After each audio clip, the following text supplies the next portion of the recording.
Welcome to the Vault Podcast, classic music reviews, presented by IV Creative. Now, here's your hosts, B. Cox and the crew. Greetings and welcome, ladies and gentlemen, to another edition of the Vault Podcast, classic music reviews, presented by IV Creative. It's a perspective on the classics from a fresh point of view. We appreciate you for taking your time and lending your ears to our perspective. You could be anywhere, listening to anything, but you're not. You're listening right here with us, so we thank you. With you today is yours truly, B. Cox, and with me, I have the crew comprised of these fine gentlemen around me. To my left, we have my boy, Dominique, a.k.a. Cousin Damo. He is the host of Raw Sex Podcast. You can also hear him on Podbean, as well as Apple Podcasts and Spotify. Usually hear them on Wednesday nights, himself and Tony Wolf. Also to my right, we have DET Dave. He is the host of the Ground Rule Double Podcast on Facebook Live. You can normally hear him Mondays and Fridays on Facebook. Make sure that you check out their Facebook page and like their page to stay up to date as to when they're going live with their episodes. You can also catch them on Mixcloud as well for their episodes of Ground Rule Double Podcast. And to my 12 o'clock right in front of me, we have my boy J.O., a.k.a. Jason. He is a hip-hop connoisseur from everything East Coast, West Coast, down south, and everything in between. Always pleased to have you gentlemen join me as we chop it up all over the classics. And as always, we take you back in time, and today we go back to 20 years ago to the year of 1999 to the masterful Dr. Dre and his second studio album named simply 2001. Dr. Dre, 2001, released November 16th, 1999 by Aftermath Entertainment, Dr. Dre's own record label.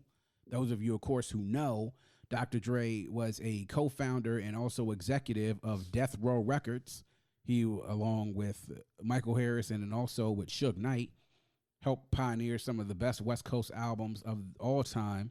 His own debut album, The Chronic, and then also an executive producer and producer on Doggy Style.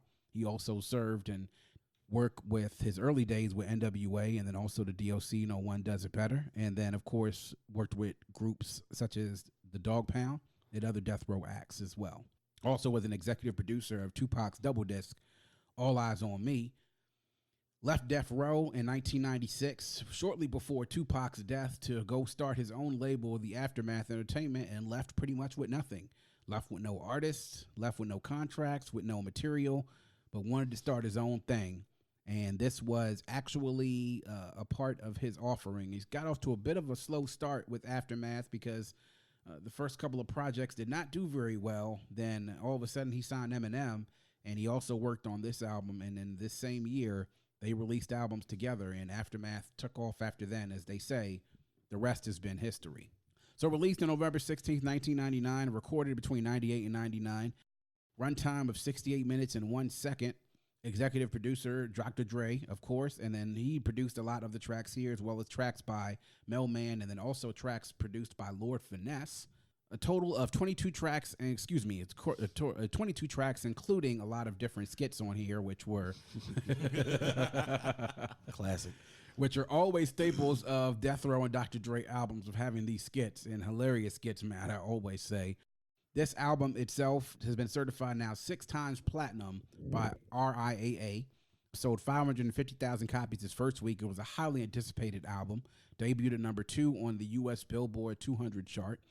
Had 3 singles that all attained chart success. And since August 2015, has now sold 7.8 million copies. This is an album that has definitely remained popular throughout its time of being out here. 22 tracks, but this was the second studio album 7 years after he released The Chronic.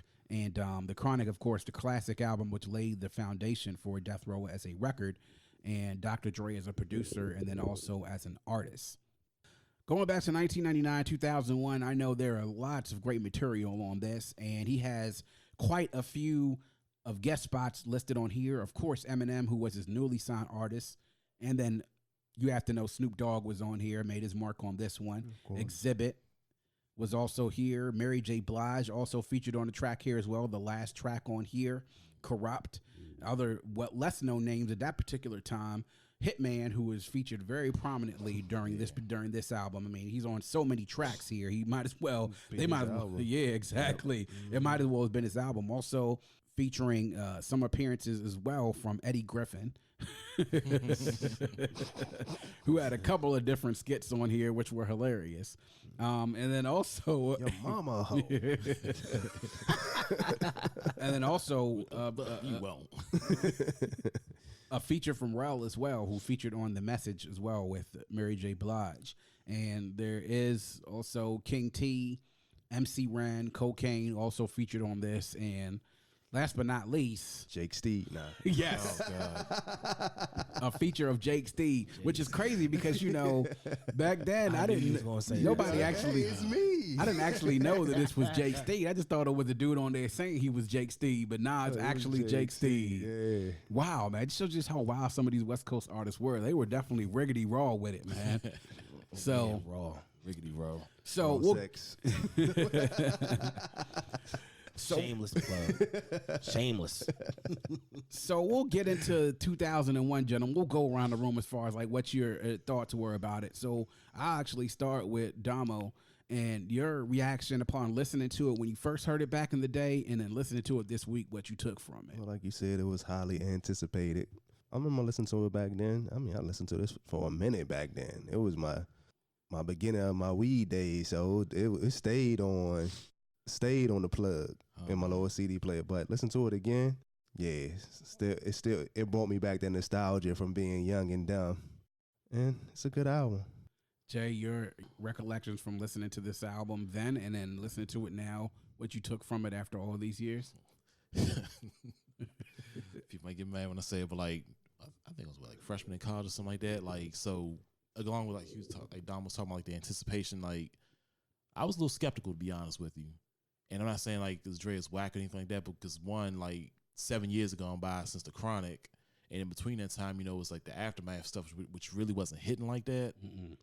I mean, we're gonna be perfectly honest, you know what I mean? So it wasn't. Yeah, so like, you know, gave it a listen back then, was blown away. Like I was thoroughly impressed with it, and I just love the fact like he kind of like took the old with the new. To have like Snoop and MC Ren, Cocaine, King T, pretty much like legends on the West Coast, and then bringing in people like Hitman, Six Deuce, Eminem, who's newer at the time, who just dropped some Shady LP at the time. I mean, it just came out to be a remarkable album. So I could have done with a lot of them Hitman off the Jones stuff. Oh, seriously? Yeah. So wow, way too many. I mean, yeah, it was a lot. And I guess maybe I'm just looking at it in terms of him like what he brought to the album. I mean, I felt he had some dope lyrics, but yeah, it was like a lot of Hitman joints. I would have thought it'd been more joints with him and Snoop or him and Eminem, since Eminem had blown up off the joint. So, but that's the direction he went in. So. But you know, we talked about this earlier, that Dre always finds a way to feature somebody on his album that you don't necessarily know about. Like in the Chronic, it was Snoop. Snoop was the person that became the artist that he featured. Hitman was the person on this album. On his last album, Compton, everybody know Kendrick Lamar featured on a few tracks on that album. But the person that he featured prominently on that album on Compton was Anderson .Paak. And Anderson .Paak was he introduced the world to Anderson .Paak to let them know how dope he actually was. And you know, he always kind of does that. So Hitman was his guy during this particular time, and I think he was in a position where he could sort of give some folks some shine, and being in the position that he was, you know, he sort of gave an artist a platform to be able to shine. So I think Hitman and artists like Cocaine and Miss Rock, he sort of gave them the opportunity to sort of shine. Dave, same with you. We were in the same place when this album came out, and listening to it back then, what your reaction was, and after all these years when reviewing it, what you took from it. I thought it was a banger back then. As 20 years later, it's still a banger, but you know, it's if you feel up to it, you spark something to that joint. Yeah, you know, it's just perfect smoking music. That's just what Dre did. I mean, it's the whole G-Funk era thing. You know, he just revolutionized it, and every time you hear a Dre record like Explosive, you know, your head just go. Dun, dun, dun, dun, dun. He's one of the. Yeah, you know what I'm saying? Like it was just so laid back. That's just Dre. You know what I'm saying? But yeah, I definitely had to throw a listen to this thing again. It's California music to me. Mm-hmm. It's quintessential West Coast, Death Row, California, Compton, Crenshaw Boulevard, Watts. you just think about everything you think about with California. This is what this track is. Like, you know, every single quintessential thing you think about West Coast hip hop culture, this is it. The thing which kind of gets me when I listen to this album is how much he evolved as a producer, because the sound was still the same, but the G-Funk sound has sort of matured a little bit. And he also started to take some elements and infused it into what he used to do that he made so popular during the Chronic and the G-Funk era. It was amazing, some of the things production-wise. Like his work ethic, as we've talked about, has been legendary. It's been talked about, some of the things, like I think it was Bishop Tuan said, how he made him record a single bar for a song 68 times until he got it right, the way that he wanted it to be said. So he worked hard and tirelessly on this album. That's the reason why it takes him so long, because he's a perfectionist. And when you're a perfectionist, you get work like he comes out with this. I love the fact, after listening to it back then, I was blown away sonically how great the album sounded, because it was just everything, the way it was mixed. And when you hear it come through your speakers, whether you're listening to it in your headphones, to whether you're listening to it in your car, to whether you play it on a system, just comes across just flawless. And then if you look at all the people that he featured on this, and he had some great people writing tracks for him too. I mean, he had some great verses on there that people wrote for him, obviously, but you know, it fit well because it kind of sounded like it would be something that Dre would say when you think about some of the lyrics that Dre would spit. And production wise, it was great. I think the themes were just right up the the alley of what you expected a Dre album to be. It was entertaining, it was funny, it was serious at times, and it was just, to me, just great. I just loved it. And listening to it this week, I was sort of brought back to those times that Dave talked about, listening to it as a senior in high school, and started pumping this well into the time when I was in college, because this was one of my go-to albums to listen to when I want to, what I want to listen to. Let me pop in that 2001. Yep. You know, it was a go-to album. It's like, people, you have go-to albums. This is one of my go-to albums during that period. That was probably the only time a girl would fall in love with you with a bus pass. Just because you love the nigga. Just because you love the nigga. Oh man, so let's get to these highlights, any lowlights, and any songs that you appreciated more so now than you did back then. We'll just get a few. There's a lot of tracks on here. There's a lot of stuff to be pleased with, man. So I'll start with Dave, just your highlights initially, and then, you know, any songs you might appreciate more so now than you did then. The Watcher, Of course. Fuck You, Still Dre. Something about Still Dre with that ding ding ding ding. Scott Storch. Ding, ding, ding, ding, ding, ding, ding, ding. Favorite song on the cut is Explosive. I just love that whole beat. And the fact that Kanye West actually admitted that he bit from the joint. That was that drum pattern definitely came from that drum pattern, yeah. I mean, it's just so many. Forgot about Dre. I ain't know about Eminem. You know, he might have had a little something on Sound Bombing too. He came in, forget about Dre, and just ripped it. So the next episode, it's so many. It's just so many. Yeah. Jay, your highlights? No low lights, by the way. Well, I don't know if you want to call it. I'll get to it in a second, but Not for me. Okay. So, the Fuck You joint, still DRE. I'm kind of tired as far as like my favorite being either Explosive or Light Speed, just because like I love that. I just like how that synthesizer comes in with that beat. Forgot about Dre. Lyrically and just beat wise, it just felt like a love, like bitch niggas. That the guitar. Yeah, that guitar. And then the message, just when you actually sit back and listen to the lyrics, and if you knew the story of like how Dre lost his brother back in the day, like when he was on tour, even if you didn't, well, I guess I was fortunate. I knew before the NWA movie, like what happened to him and like how tragic it was. Like to give ghostwriting credits to Royce da 5'9" for that one, like he really The whole album. yeah. I'll just say it on this one, but but yeah, like for Royce to really be able to capture that and have Dre spit that out in the lyrics, I mean, I just thought it was just well done. I don't even want to say it's a low point, but I just feel it just like sliced this man's head up a little bit with the porno skit with Jake Steve. I'm gonna tell you why. But like, hold on. Nah, it's not even so much like I felt it was out of place, because it definitely fit in the mold as far as like a Dre album, but just the fact, and I really feel this is what like pushed Jake Steed over the edge to have the confidence to think he could actually start dropping rap albums and songs. I don't know if you had. Right. And I want to give credit to where it's due for the person that introduced me to that monstrosity. It's a certain, I ain't even gonna say his name. It's a certain RA that I had when I was going to Morgan State University. Mm-hmm. You know who you are, but Yeah. I'll tell you about when the podcast drops. So yeah, be ready, bro. Well, indeed. Nah, I hear you, man. Damo, your highlights, any lowlights, and any songs you're appreciating now versus then? Well, of course it's me, so fuck you is one. I was waiting to see Dave's face. I mean, Wouldn't be me if I didn't say fuck you. Hey, with podcast name Raw Sex, I mean, you know what I'm saying? The Watch, of course, still Dre. Explosive, of course. The Message. My low life is Bang Bang. Like, I really don't like Bang Bang. It might be because you're a man Hitman, but I just don't really. Well, like in the terms of just him being on there, or just the fact he was on the album too much of you. No.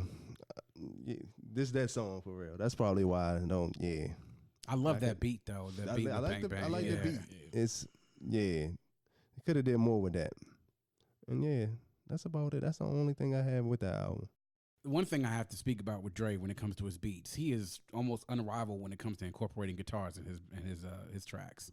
I mean, the guitar work on here is ridiculous. Some of the guitar work you hear on this, the bass guitar and then lead guitars, just awesome, especially in that West Coast tradition of that G-Funk sound that you hear.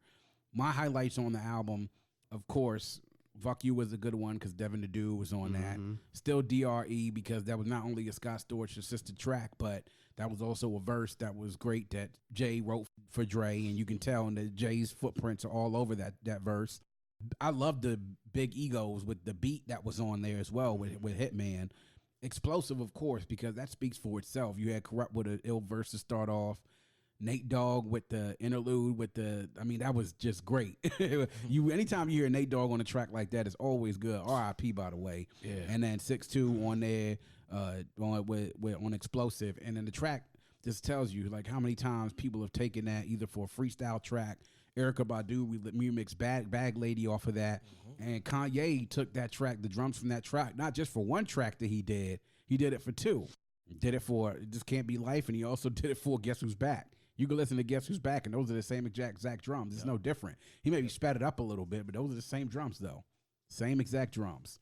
What's the difference? Which I'm surprised I didn't hear any of y'all say anything about that. Like, what's the difference? I think was great because you had a good first verse from Dre, a great second verse from Exhibit, and then the third verse by M, which was completely out of here, especially with the subject matter he was talking about it. And those last two bars was just set to, what's the difference between this? We can start at a penis and we can just sound it. Just don't give a fuck and see who means it.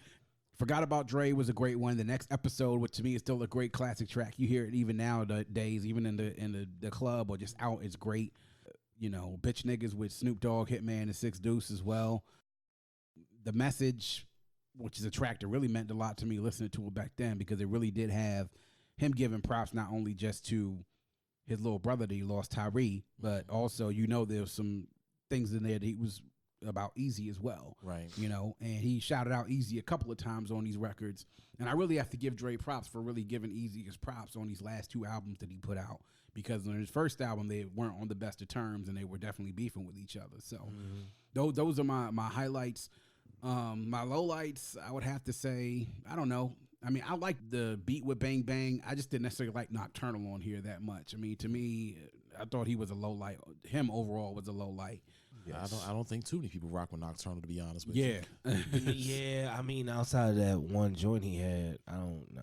Yeah, I mean, some LA that beat was fire though, by the way. Yeah, but some LA niggas, I mean, that was okay, but for the most part, it wasn't all that. I like how they started it off though. Like how like the first bar for each of them was like an old school joint. They was giving like a nod to like the first one was that Far Side joint. Yeah. Another one was like coming straight out of comp. Like everyone's first bar was like off a classic West Coast joint. So that part I did like about it. Yeah, indeed. Yeah. So those are my highlights. I would definitely have to say overall it was a very good offering. There are a lot of good songs I listened into here. There weren't a whole lot of songs that I would skip per se. I would just kind of let this thing play for the most part. Well, except for the porno skit, because you definitely don't want to be in the car and then somebody pulls up next to you and it's like, what's going on? Like, are you watching something or are you listening to something? Like, don't call for the niggas in your head. You big dick bastard. Well, it could be worse. They could be pull up you listen to a Jake Steed actual song. So, I mean, Right, you could be worse than that's that. pretty much it, yeah. Another thing, of course, man, Eddie Griffin was hilarious on this, on the Bar One skit, and then also on the education skit, you know, where he pretty much went after. It was hilarious. And Eddie Griffin at that particular time was very popular, especially with Malcolm and Eddie, and he was just starting to put out his first couple of stand-up specials. So, very kudos to whenever you can get a good comedian to go. Weekend pussy. I tried to trap him, it didn't work. But he his real family, because he take care of his real family.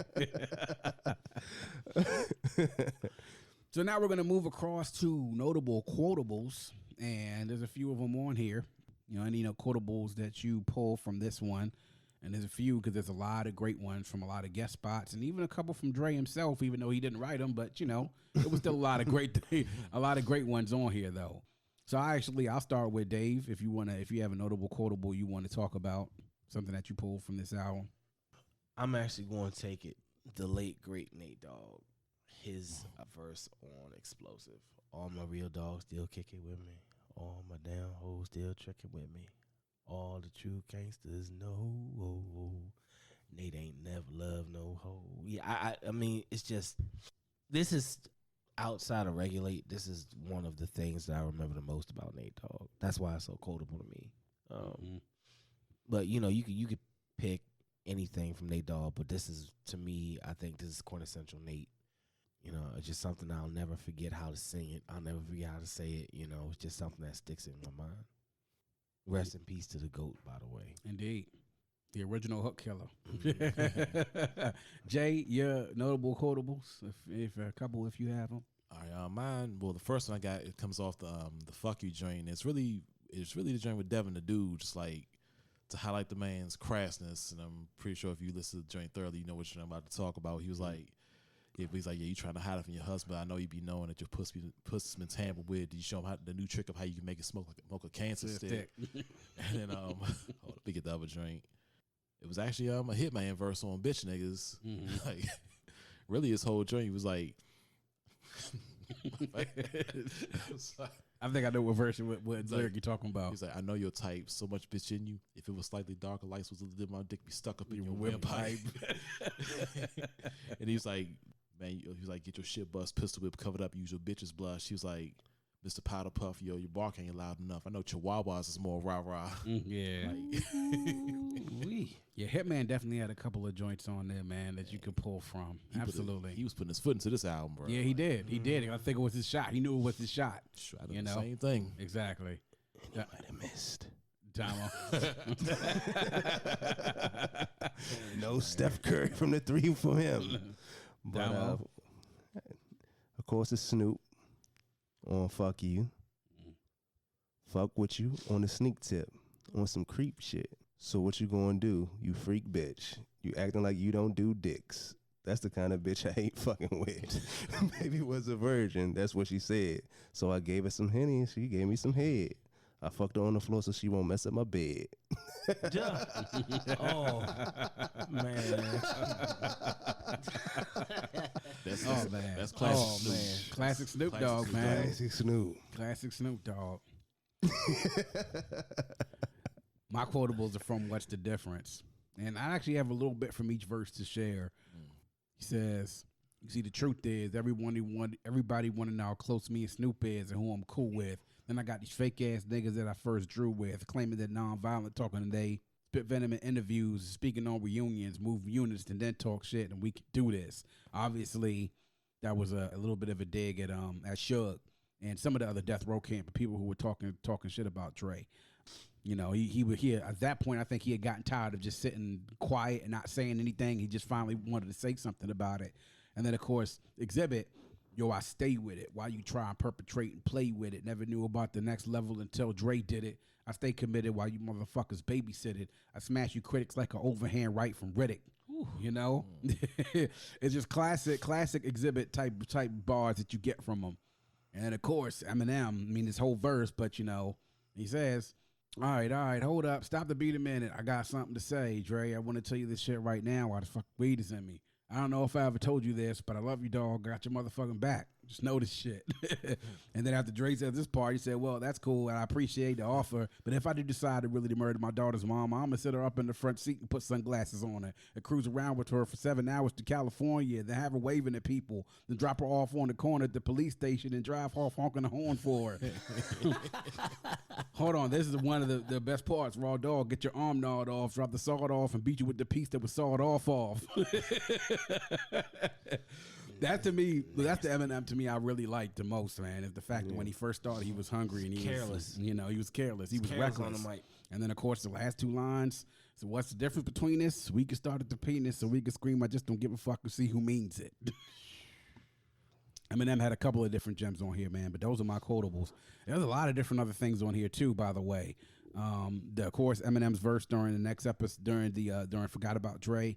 Snoop's verse from the next episode to me was a highlight as well. Corrupt first verse from Explosive. Captain save him all day to save this dick, bitch nigga. You more weird a bitch than a bitch. It's actually weird giving props to Exhibit though. I mean, Corrupt. Yeah. Yeah. Well, I'll give Corrupt his props on some things, man, because to me, out of the Dog Pound, he was definitely the better rapper. I mean, Daz was the production mastermind, but to me, Corrupt was the highlight when it came to rapping from the Dog Pound. But Corrupt with this, Captain Save Him All Day, save this dick, bitch nigga. You more of a bitch than a bitch. Get someone hitting the switch. Oh man, it was just a lot of great things about this album. It's just a great album. It's a great listen to, man. It's a great riding album. Great smoking album. It's a great smoking album. It's a great album to sort of get a laugh about, and it's great to see the work that Dre put in. And for me, I was personally happy to be able to see Dre achieve some success with Aftermath because, at that point, his departure from Death Row, pretty much led to them becoming irrelevant over the years. Mm-hmm. Look at what happened. Snoop's second album. Definitely a drop off, a huge drop off. Dogfather was a drop. Yeah, from the first album, you saw the production quality of stuff happen on Death Row dropped, and then after Snoop left and the Dog Pound left, and almost anybody else who was relevant in the Death Row left, it was almost like when he left, Suge thought that the empire of Death Row was going to be able to sustain itself without its architect. He was that arrogant that he thought he was powerful enough that it would be able to sustain itself without Dre, and it couldn't. Because after he left, anybody know any notable Death Row projects that came out after Dre left? I mean, only the stuff he had with Pac, but that was pretty much. I mean, yeah, and it's but other than that though, Suge thought that he could do this and he could do it without Dre. He's like, oh, it don't matter, we still got Daz. It's like, yeah, Daz is a good producer because he did a lot of good work in the mid-'90s, but I mean, honestly, man, there's not really a big comparison between Daz and Dre. I mean, Daz is nice. He's nice. He's one of the most underrated producers, especially when you talk about West Coast producers. Daz is sort of like you got to put him in the same vein when it comes to him. When it comes to DJ Quick and Dre, he's like pretty much like right underneath that tier. Quick is underrated by himself. No, absolutely. We could have a whole nother conversation about how dope DJ Quick is and the work that he's done and how slept on he is by the masses and how great some of the work he's done. But, Suge thought that he could take the Death Row empire. It was strong enough to stand on itself, and he was proved wrong, because now... Damn near immediately. It didn't because, I mean, look who left, man. Snoop was like, look, man, if Dre ain't producing, then dog, I'm out. If the same thing with the Dog Pound, if they not doing this, I'm out, So, and that you take his departure, you take Tupac's death, and the fact that Suge had to end up going to jail for violating parole or probation. And that is the end of Death Row. And that was the end of Death Row right there. So, man, but one of the ones I really say like suffered like right after that was, man, like, and it was really a letdown for me, even though she's lyrical, Lady of Rage. Mm-hmm. Lady of Rage. I was Rage, man. Man, like I was definitely looking forward to hearing another album. Yeah, I mean, like Necessary Roughness, but like with Dre on there producing, Yeah. you know what I mean? Mm. So like, but that didn't happen. I mean, you had some producers on there, but it wasn't Dre, you know what I mean? Right. Like, so, and because all of us got hyped off, you know what I'm saying? Like the Afro Puffs joint and her joint on Stranded on Death Row, like everything leading up to that. But then when that happened, and she just, I remember her collaboration with Gangstar though. Yeah, was that Microphone Poncock? Yeah, that she did it twice because she did that one and then she did another one with it was like the West Coast version of Militia. It was her, Dub C. Was it MCA? No. It was her. It was Dub C, and I think it was Corrupt. like the militia part, like 2.5 or something like that. I gotta Yeah. look into that. Suge thought that he could sustain the Death Row empire, and when Dre leaving, even though Dre struggled initially with Aftermath, he found the right piece with Eminem, then finally released his album, which was great, and then eventually gave Eminem the tools to be able to produce himself, which led to Curtis the Jackson. signing of 50, and then the emergence of G Unit, which took them and their music eventually ended up taking this to the next level, where Aftermath is so big now, where Aftermath is bigger than Death Row ever was. And his legacy in regards to not just him doing what he did production-wise, but then also with starting Beats and partnering with Jimmy Iovine and creating that relationship and fostering it into something even better than when he initially left Death Row. So now we get to the point where we are, the test of time, to see how it has survived the test of time. Is it certified, borderline, or just in its time? And I guess this is another one of those unanimous. Do we have a unanimous agreement? All those who dissent say nay. Looking around the table. Yeah. Listen for crickets. No. Yeah. This is Right. This is, to me, is this as good as the Chronic? No, but it's damn good. It's about as good as you can get from Dr. Dre after the Chronic. That's what the great thing is about this album, is that it was great, 22 tracks, not a whole lot of filler, because even the songs that weren't as great were short, because a lot of these songs are less than 3 minutes. For a album with 22 tracks with a runtime of just 68 minutes and 1 second, it's just the perfect length that you have for a track for an album that long. The singles, of course, as you know, still DRE, Forgot About Dre, The Next Episode, and then The Watcher, which was out there, which they also even did a version of The Watcher on the Blueprint 2 with Jay-Z, which featured Dre, Eminem, and then also Rakim. Certified classic, we agree. After listening to this album, is great.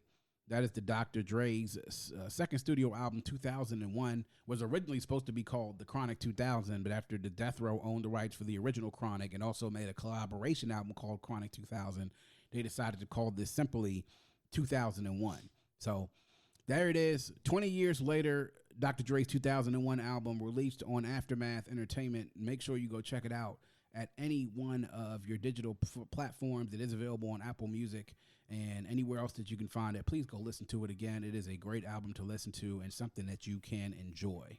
And that's going to wrap it up for yet another edition of The Vault. Please make sure you check us out on our host Podbean, vaultcmr.podbean.com.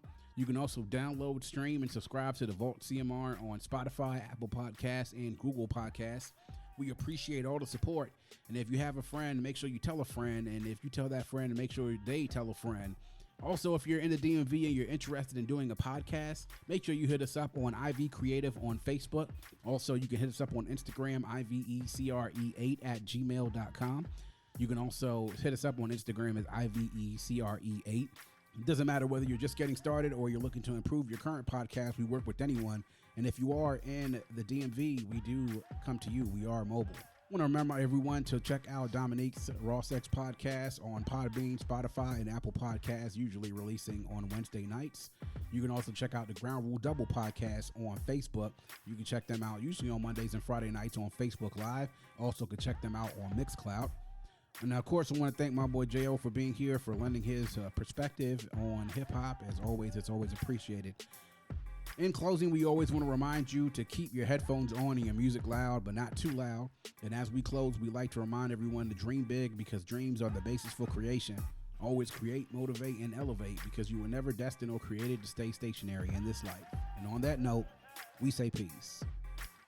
Thank you for listening and coming into The Vault. Please subscribe and follow us on Facebook at IV Creative and Instagram at IVECRE8.